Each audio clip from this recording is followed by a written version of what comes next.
Boa noite, amigos. Nós recebemos com muito prazer o doutor Clodoaldo Batista, que é o subdefensor público de Pernambuco. Doutor Clodoaldo, o que é que a Defensoria Pública de Pernambuco faz? João, a Defensoria Pública de Pernambuco, ela presta assistência jurídica integral e gratuita àquelas pessoas que não podem pagar a um advogado. Então, a Defensoria Pública, ela atua em todo o estado de Pernambuco, na proteção e na defesa dos direitos básicos de toda cidadã e de todo cidadão pernambucano.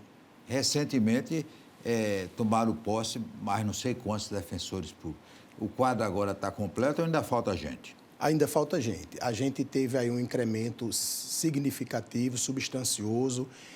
Nós conseguimos a posse de 28 novos colegas defensores públicos, através de um esforço hercúleo do nosso defensor público-geral, doutor Henrique Seixas, e a gente vai chegar em muitos lugares onde não contava com a presença da Defensoria Pública. Mas, mesmo assim, em razão do número considerável de população em situação de vulnerabilidade social no Estado, a gente vai precisar ainda de mais defensores. E a Defensoria Pública atua também em casos de crime. O cara que mata uma pessoa e não tem dinheiro, a Defensoria dá um advogado para ele? Exatamente. Porque todo mundo tem direito de advogado, né? É uma premissa da justiça. Né? Isso.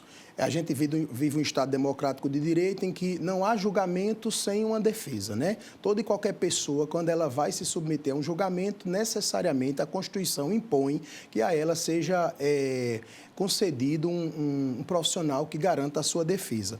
E naqueles processos, naqueles julgamentos, seja de competência do Tribunal do Júri Popular, seja em outros processos, né, de competência que a gente chama do juiz singular, do juiz monocrático, é necessário que aquela pessoa contrate um advogado. Se ela não possuir condições financeiras, econômicas, para constituir seu advogado, para patrocinar a sua defesa, vem aí o defensor público, o profissional defensor público, que vai garantir o exercício da defesa técnica dessa pessoa. Então, a Defensoria Pública, dentro do sistema de justiça criminal, ela funciona como uma instituição que vai resguardar o direito de defesa daquela pessoa no processo criminal. Doutor Clodoaldo, o senhor é doidinho por um júri, né? Fez quantos júris? Apaixonado, João. Fiz, na minha história de vida profissional, eu tenho 693 Não está mentindo, júris. não? Pode mentir, não. Não pode mentir, não. Jamais. Defensor não pode mentir. 600 júris. 693 júris. Claro que isso me é favorável porque a maioria o maior tempo de profissão, né, defensorial foi numa vara do Tribunal do Júri. Eu fiquei por quase 10 anos na vara do Tribunal do Júri de Caruaru. E 600, o senhor começou, tinha 15 anos, era? Não. 600. Comecei nos primeiros dias de atuação na Defensoria, porque quando eu fui fazer a escolha da comarca, quando a gente é aprovado no concurso, tem um momento de escolha da comarca ou da vara onde vai atuar. E a minha primeira escolha foi a vara do Tribunal do Júri de Caruaru. Também então, porque Caruaru, né, que é a terra do senhor, né? Pois é. Aí, além disso, eu escolhi Caruaru porque era uma cidade que tem faculdade, e aí eu juntei as duas paixões. A Defensoria Pública, que eu fiz uma escolha vocacional pela Defensoria Pública, e também a academia, porque eu sou professor da Faculdade de Direito de Caruaru lá desde quando cheguei. Então, eu escolhi o júri e transitando por esse meio, o acadêmico, o Tribunal do Júri, em razão dessa escolha vocacional e dessa paixão pela docência e pela Defensoria Pública. Doutor, o senhor se lembra do primeiro júri que o senhor participou? Eu costumo dizer, João, que o primeiro júri a gente nunca esquece, né? É como o primeiro sutiã, a propaganda. A mulher, o primeiro sutiã, ela não esquece. A propaganda. E o advogado, o primeiro júri, ele não esquece. Não esquece. O primeiro júri que eu fiz foi na defesa de um cidadão acusado de assassinar uma mulher e, coincidentemente, o júri foi no Dia Internacional da Mulher. Foi um júri bem difícil, mas a nossa tese era uma tese de homicídio privilegiado, porque a defesa patrocinada pela Defensoria Pública deve ser uma defesa, e é uma defesa técnica e ética e responsável, né? Defensoria Pública a gente nunca pode confundir com um sentimento de impunidade. A gente precisa quebrar esse paradigma cultural, né? Esse elemento cultural de que Defensoria Pública defende bandido, nada disso. Defensoria Pública promove a defesa das pessoas no processo criminal, acusadas de um crime. E aí, eu lembro muito bem que a nossa tese defensiva era de homicídio privilegiado. É quando aquela pessoa mata alguém, assassina alguém, tomado pelo sentimento de violenta emoção, mediante uma provocação da vítima. E aí, nesse contexto, eu me recordo que essa tese defensiva ela foi acolhida e ele foi condenado com o fator redutor, porque tem uma redução de pena para quem assassina, comete um crime nessa circunstância, é o artigo 121, parágrafo 1º do Código Penal, e aí foi esse primeiro júri. Mas eu considero que foi desafiador porque uma vítima era mulher e era o Dia Internacional da Mulher. Então, quantos anos o bichinho pegou? Na época, ele pegou 8 anos. Então já está solto, né? Eu acredito que sim, porque esse júri tem 16 anos, né, que aconteceu. O cara matou a mulher e só pegou 8 anos, foi? Porque, pelos elementos do processo... A mulher aperreava ela demais. Aí, pelos elementos do processo, a prova que se tinha lá, era possível construir essa tese. Foi a tese possível. Em nenhum momento a gente percorreu o caminho de uma absolvição, de uma isenção, de pena, de responsabilidade, na verdade. O senhor não pegou a época que tinha a defesa da honra, não, né? Não... Peguei ainda. Pegou? Peguei. E valia? Apesar da aparência jovem, mas ainda peguei. Quer dizer, aparência jovem, mas é velho. Não, conversa, aparência jovem é porque é jovem. Sim, diga aí. E aí, tinha esse negócio de defesa da honra. Peguei, porque também, João, isso era um elemento cultural, né? A gente vem de uma cultura machista, né? A gente precisa ver o crime, como dizia o grande... teórico, criminalista Nelson Hungria, o saudoso Nelson Hungria. Ele dizia que o crime, a figura criminosa, o crime é um fenômeno humano, né? É um movimento humano. E a gente precisa analisar a figura delitiva com todas as circunstâncias que estão ao seu redor, em sua volta. Então, você tem que analisar a figura do delito, dentro da teoria geral do delito, com as circunstâncias sociais, históricas, culturais, antropológicas, jurídicas. E aí a gente observa que a tese da legítima defesa da honra é porque a nossa cultura é uma cultura machista. E nos lugares mais distantes dos grandes centros, a gente tinha essa cultura machista. A honra era um valor quase que absoluto, quase que inatingível, né? E aí as pessoas cometiam os crimes, né, em razão de traição, tal, porque era daquele contexto épico. Hoje, a gente já não pode mais divulgar tanto nessa perspectiva, porque hoje já se tem informação, já se tem política pública voltada para a igualdade material entre as pessoas. Hoje a gente não tem por que distinguir homem de mulher, questão de gênero em absoluto. Mas naquela época, há 15 anos, há 10 anos, a gente sabe que no interior, sobretudo no interior do estado, isso era muito forte. Então, aconteciam assassinatos, crimes, em razão desse elemento cultural, em razão da legítima defesa da honra. E quem faz o julgamento no júri popular é a sociedade. Então, muitas vezes, estava lá o homem sendo acusado de um crime de homicídio e a tese era em defesa da honra, e estava lá 7 jurados homens, muitas vezes. Então, aqueles 7 jurados homens tinham a honra como um valor absoluto, inatingível, naquele contexto circunstancial e local. Porque também naquele tempo dizia o seguinte, se um cara tirasse a virgindade do amor, dizia, ou casa ou vai preso, ou morre. Ou morre. Era mais rigoroso ainda, ou casa ou morre. A realidade era essa. A maioria casava, não podia morrer, né? Não podia morrer, exato. Como era que o senhor influenciava o júri? Era olhando para ele assim, os jurados, como era? O Tribunal do Júri é uma grande escola. E claro que existe a técnica do Tribunal do Júri, da oratória, da retórica, da persuasão.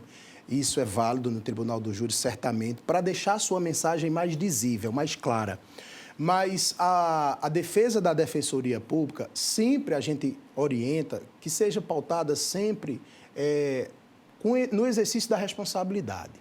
Eu sempre promovi uma defesa pautada na prova do processo. Então, não cabe mentira, não cabe invenção, não cabe ardil, artifício, né? Subterfúgios que está claramente comprovado ali que não existiu. Então, eu costumo dizer que a defesa da Defensoria Pública deve ser uma defesa técnica, ética. Analisa a prova do processo. Eu me recordo de um júri que eu fiz aqui na capital com o doutor André Rabelo, de um rapaz que ele tinha 66 anos de condenação. E eu fui fazer só. Existia na época, João, dentro do processo, um ofício à época, secretário de Defesa Social, pedindo para ele ficar preso num presídio de segurança máxima. E ele veio a júri. Ele estava no presídio de Catanduva, no Paraná. E veio a júri. E no júri, ele foi absolvido, nesse júri que eu fiz com ele. Por quê? Porque a prova do processo não respaldava um decreto condenatório. Então, ele poderia ter sido condenado, como tinha 66 anos de condenação, e ele foi responsabilizado em todos aqueles fatos que ele cometeu, mas se naquele ali ele era inocente ou não tinha prova suficiente para embasar uma condenação, a medida que se impõe pela Constituição Federal é a absolvição. E ele foi absolvido. Foi muito marcante esse júri para mim, porque é uma situação bem peculiar. A gente também não pode julgar, e isso do nosso sistema de justiça, a gente não pode julgar a pessoa, a gente julga fato. O direito penal nosso é o direito penal do fato, não é do autor. É diferente de outros sistemas. Por exemplo, existe no sistema norte-americano o direito penal, que é o que a gente chama de cross-examination, é o direito penal do autor. A pessoa é que é identificada como autor do crime. E aqui no Brasil, não. Aqui é o direito penal do fato. Analisa-se aquele fato, verifica-se se tem provas. Se tiver prova suficiente para embasar uma condenação, aí se condena uma pessoa. Se existir dúvida acerca da culpa daquela pessoa, da responsabilidade dela para aquele fato criminoso, se existir qualquer dúvida, essa dúvida deve favorecer aquela pessoa acusada. Dúvida pro réu, não tem isso? Dúvida pro réu. A dúvida favorece o réu. Depois do intervalo, nós vamos continuar conversando com o doutor Clodoaldo Batista, que é o subdefensor público de Pernambuco.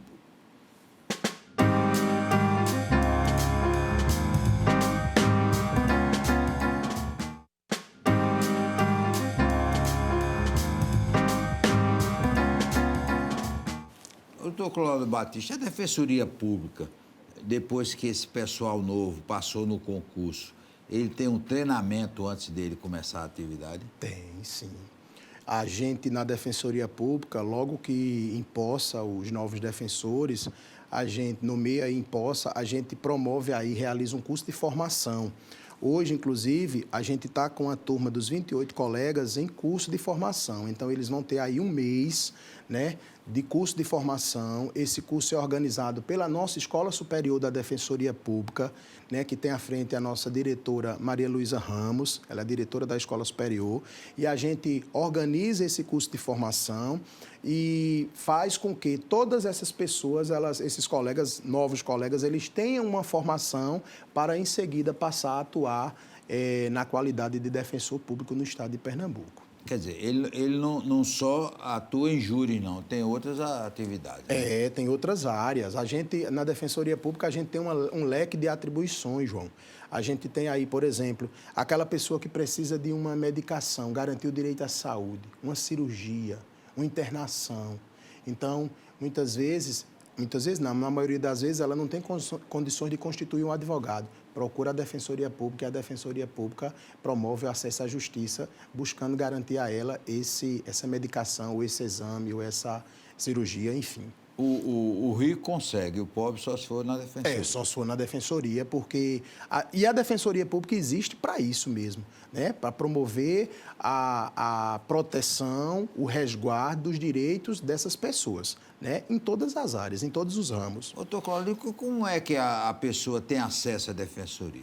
Aqui, a Defensoria Pública, aqui em Recife, por exemplo, a gente tem a sede do primeiro atendimento, que é ali na rua Manuel Borba, né? A gente tem o primeiro atendimento da Defensoria Pública, a gente tem os canais remotos que a pessoa pode acessar o site da Defensoria Pública e lá tem todos os contatos da Defensoria, seja telefone, endereço de e-mail, todos os contatos, os canais de acesso à população. O atendimento é rápido ou tem uma fila? Porque o serviço público é negócio da fila quilométrica. Não, hoje a filosofia implementada pelo nosso defensor-geral Henrique Seixas é de que a gente tenha um serviço público de assistência jurídica no prazo mais razoável possível e o melhor, que eu concordo muito com ele, comungo muito desse sentimento, com qualidade. Eu acho que a gente precisa desmistificar um pouco aquela ideia de serviço público, que é precário, que não funciona, que as pessoas procuram e não têm acesso. E a ideia que a gente está tendo, né, está construindo na Defensoria Pública, é que o serviço seja ofertado num prazo razoável e com a qualidade, e com um atendimento humanizado, que eu acho que isso é fundamental numa sociedade civilizada, né, com conteúdo civilizatório e humanitário. A Defensoria Pública está atualizada em atuar nesses crimes cibernéticos que aumentam cada dia mais, né? Na verdade, quando é constatada alguma situação dessa, alguma vítima procura a Defensoria Pública em razão de um crime cibernético, a gente faz um encaminhamento inicialmente para as delegacias, né? Para a delegacia tem uma especializada, para a delegacia especializada. A partir dali, o processo investigatório é de atribuição da polícia e a delegacia vai seguir com aquela investigação. Na eventualidade dessa investigação se transformar num processo judicial e a pessoa vindo a necessitar de um acompanhamento de um defensor público, a gente também acompanha essa pessoa, presta o devido acompanhamento a essa pessoa. E há muitos casos lá na Defensoria de coisa de paternidade, de teste de DNA? Muitos. O grande carro-chefe da Defensoria Pública hoje é ações de alimentos. Aquela mãe, muitas vezes, que precisa requerer uma pensão alimentícia do pai, procura a Defensoria Pública, não pode constituir para pagar um advogado. Aquela situação da mãe que quer colocar o nome do pai no registro, precisa investigar essa paternidade, a gente entra também com essa ação. Existe na Defensoria Pública um setor de DNA, que a pessoa não pode custear o exame de DNA para comprovar a paternidade. Que é caro, né? Que é caro, né? Não é barato para uma pessoa que não tenha recurso. E aí a Defensoria Pública custeia esse exame para que seja resolvida aquela situação e reconhecida aquela paternidade. E a Defensoria Pública atua em casos ligados à LGTB? Também, a gente tem lá um núcleo de direitos humanos, né? E dentro do núcleo de direitos humanos a gente atua nessa vertente, né, voltada para essas pessoas. E aí, recentemente, inclusive, a gente teve um mutirão de reconhecimento de nomes sociais. Então, a gente teve um mutirão lá, atendemos em média 40 a 50 pessoas, né, que gostariam de mudar o nome. E a gente entra, recepciona essa demanda e promove essa alteração no nome dessas pessoas. Mas vamos voltar, doutor Caldoro, para a sua paixão, que é o júri. Tem juiz e tem juiz, né? O juiz é muito importante para o resultado de um júri? O juiz é extremamente relevante. Tem juiz e juiz. Né? Exato. Pela minha experiência, João, eu acho que o bom juiz é aquele que preside bem o júri. O bom juiz é aquele que preserva o seu dever de imparcialidade. É muito bom, é muito gratificante quando você chega numa sessão do Tribunal do Júri e você encontra lá um juiz imparcial, que ele não está ali, primeiro, que no júri não é o juiz que julga. No júri, quem julga é a sociedade formada por 7 jurados. Né? A gente diz que o olhar da sociedade são aqueles 7 membros do Conselho de Sentença que ali estão. Então, o juiz apenas preside os trabalhos. As questões de direito que as partes suscitam, ele vai dirimindo e resolvendo, mas o julgamento do mérito em si, se a pessoa deve ser condenada, se deve ser absolvida, se a pena deve ser reduzida, é a sociedade. Então, o bom juiz, E é um paradigma que a gente precisa quebrar também. O bom juiz é aquele que toca o júri com a imparcialidade necessária, respeitando as prerrogativas das partes, tanto o Ministério Público, que promove a acusação, como a defesa, que promove o exercício de defesa do réu. E o resultado, o júri, é sempre tranquilo nesse sentido. A gente não trabalha com resultado. O resultado, quem decide ali, na íntima convicção, ainda tem algo importante que é preciso ser dito.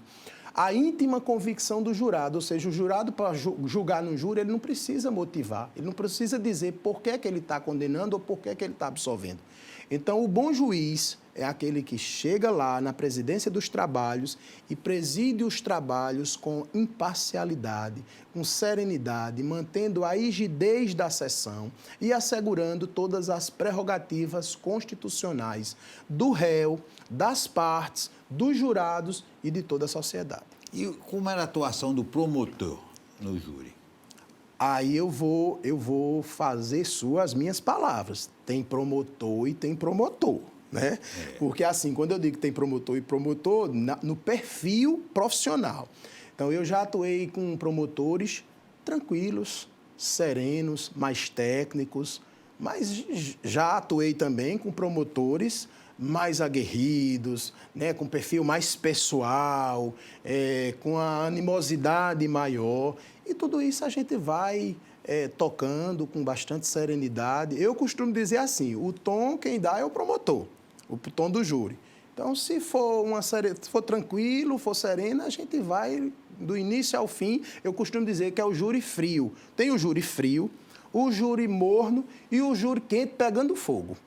O quente pegando fogo é aquele que o promotor vem com tudo e a gente também tem que ir com tudo.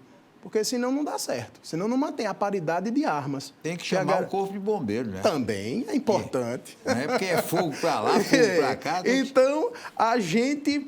O tom, quem dá, é sempre o órgão acusador nesse sentido. É uma opinião individual e pessoal minha, de Clodoaldo, certo? Então, eu costumo sempre dizer isso. E a maioria, a experiência tem me dito isso. A melhor alternativa é fazer um trabalho com serenidade e com responsabilidade. Cada um faz sua parte, o promotor defende a tese acusatória dele, a defesa defende a tese defensiva, coloca lá, e quem decide é o conselho de sentença. E doutor Henrique... Todos eles ficam meus amigos, viu? Certo. Todos são meus amigos com quem trabalhei até hoje. O doutor Henrique lhe libera para participar de júri, você como subprocurador ou não? Em razão dessa paixão, né, eu faço esse pleito, recorrentemente eu faço esse pleito, porque a paixão, o coração fala muito, né, João? Aí eu digo, doutor Henrique, tem um júri aqui, outro ali, eu já acompanhei esse processo, às vezes é um segundo júri. Eu fiz um júri em Serra Talhada, em São José do Egito, e o réu foi absolvido, aí o Ministério Público recorreu, o tribunal mandou a novo júri. Ou seja, ia ter um segundo júri. Aí eu digo, não, como eu atuei no primeiro, Henrique, eu vou ter que ir nesse agora, fazer a defesa do assistido. Mas esse nem precisou, porque a gente entrou com recurso no Supremo Tribunal Federal, e o Supremo Tribunal Federal disse assim, não, ele foi absolvido no primeiro júri por clemência, não, vamos aguardar, suspende, não julgue ele agora, porque eu preciso julgar esse mérito desse habeas corpus. Foi um habeas corpus que a Defensoria impetrou no Supremo Tribunal Federal. E essa paixão pelo júri, o senhor transmite para os seus alunos da faculdade? Bastante. Eu acho que o grande momento do advogado é o júri, né? É o júri. O júri é fascinante. O júri é uma grande escola, porque no júri, João, a gente não só... exerce a técnica jurídica, não só atua tecnicamente. No júri, a gente tem todos os outros elementos e mexe com outros sentidos, né, da gente enquanto humano, que acaba nos empolgando muito. Eu costumo dizer o seguinte, hoje, por exemplo, em Caruaru, quem faz júri foram aqueles que foram meus alunos e foram meus estagiários no júri. Hoje eu tenho em Caruaru vários colegas, amigos de profissão, que são advogados, criminalistas, de júri, que atuaram foram meus alunos e foram meus estagiários. Tenho lá em Caruaru que fez 30 júris comigo, quando era estudante. Vai passar do senhor daqui a pouco. Eu espero, né? Agora, no júri, o senhor prefere atuar na acusação ou na defesa?